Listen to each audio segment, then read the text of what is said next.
stage at the 1995 NPC USA Championships, and we're talking with heavyweight competitor Mitch Krause. Mitch, how do you feel about the contest so far? Oh, it was great. Really enjoyed it. It's got some heavy competition here. It's really tough. When you say heavy competition, you're certainly among the heavier competitors. Yeah, well, they got me by a few pounds, but it's really good competition here. It's this is the best in the country, and I feel pretty proud to come and compete against these guys. So well, you should, but you always have to remember when you're competing against the best, you're also among the best. That's true, but sort of a humbling thought, isn't it? Yeah. Now as you think about it, it's oh my, yeah. I guess I am one of the top. What would it be, 20 or 30 in the country now? Exactly. But there's always room for improvement, and it's a joy and a responsibility at the same time. Yes, it is. Absolutely. It was interesting. We were talking just a moment ago about an old college roommate of yours who got you started into the competitive side of bodybuilding because you were a swimmer at the time, right. And you moved into bodybuilding more seriously. Tell us a little bit about that, because it's really an interesting story. Well, actually, I had a roommate in college, and I was a swimmer, and I was pretty thin. He was about 155 pounds, 6 foot, which isn't really big. And he was a little bit shorter than I was, and had just these really nice, gigantic arms and huge shoulders. And I always thought, well, God, he looks so good. And he never did. He never worked out.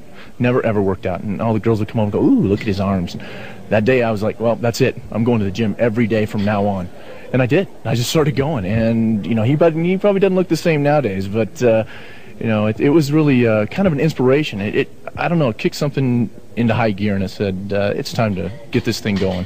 I think they call that a catalyst. It was a catalyst. Before that, it was just kind of a hit and miss. I'd go train a few days, and it'd be like, oh, okay, I trained.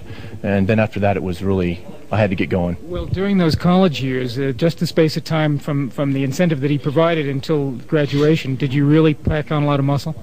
Yeah, as a matter of fact, I was about 155, 160 pounds, and by the time I graduated from college, which is about 4 years later, I was probably about 220. So I packed on some size, and still got a degree out of that. So you eclipsed him by quite a bit by that point.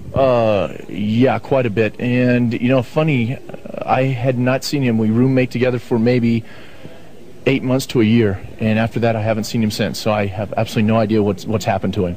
But I'm sure by the time I graduated, I was a lot bigger than he was. Well, you become a celebrity bodybuilder in the interim. Oh, that's good too. Maybe you'll look back and go, I know that guy, look at that, which would be kind of interesting. There's a lot of people that I wish would see this and go, I remember him when. Well, your old roommate might be watching this tape one day, so he might contact you. Hey, that would be great. And I'd say, hey, you're my inspiration. You're the one that did it to me. So I doubt his arms are going to be bigger than yours this time around. If they are, there's a problem. But I doubt it. Yeah, I doubt it. We'll have to see that to believe it. Yeah, I don't think he's going to be able to catch me this time. Well, it was interesting too. You told us about your dad, who really got you started in the sport initially, at least got you out to the gym. Did you resist at all when he encouraged you to train, or were you right with it from the very beginning? Oh no, absolutely not.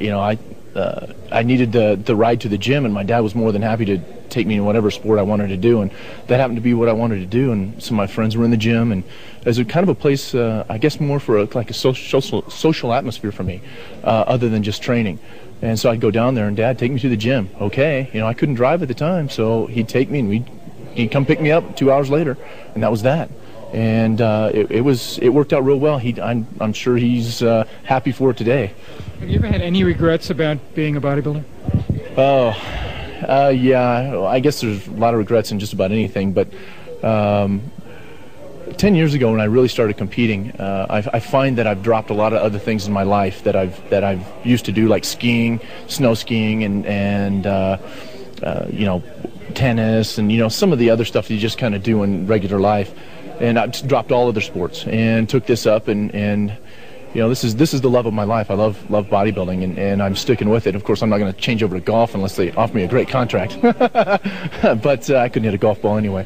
But if you did connect with one, it would probably travel the distance. It would travel the distance, but it would probably go way over there somewhere.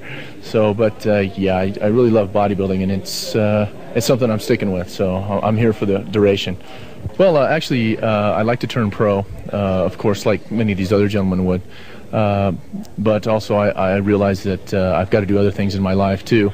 Being 32 now, it's time's going by, and I gave myself about 4 years to get this done, and I think I can probably pull it together in 4 years and turn pro. If it doesn't happen by then, if I can't crack the top 5 or crack the top 2, I'm just going to have to find something else to do and say I've given it my time and put my efforts into some other endeavor, like making money or something. Something like that wouldn't be too bad for old age? No, not at all. You know, maybe I might be able to retire rich. Even that. But, you know, at least one has the satisfaction, if you will, yes, of having competed and of the knowing that you gave it the shot that if you didn't do it, you would never have known. Absolutely. And, you know, if I would have gotten into it a little bit and kind of just gone around with it and said, oh, I could have done that, and then I would have been kicking myself saying, wow, I really could have done that, and I didn't even give it a try. And now that I'm giving it a try, I'm gonna give it 150% because I'm gonna try to make it as hard as I can for these guys out here. So and hopefully for yourself. Oh yeah, we'll get there. We'll get there. Well, we want to thank you very much for coming and speaking with us today. Thank you very much. It was a great pleasure, Mitch, to have you before our cameras. We know that the pro ranks in this contest are certainly enhanced by your presence here. Thank you. And we want to wish you the best of luck for the future. Thank you very much. Thank you. I'll be back next year. Okay, and that sounds like a promise. It definitely is. This is Carl Morelli.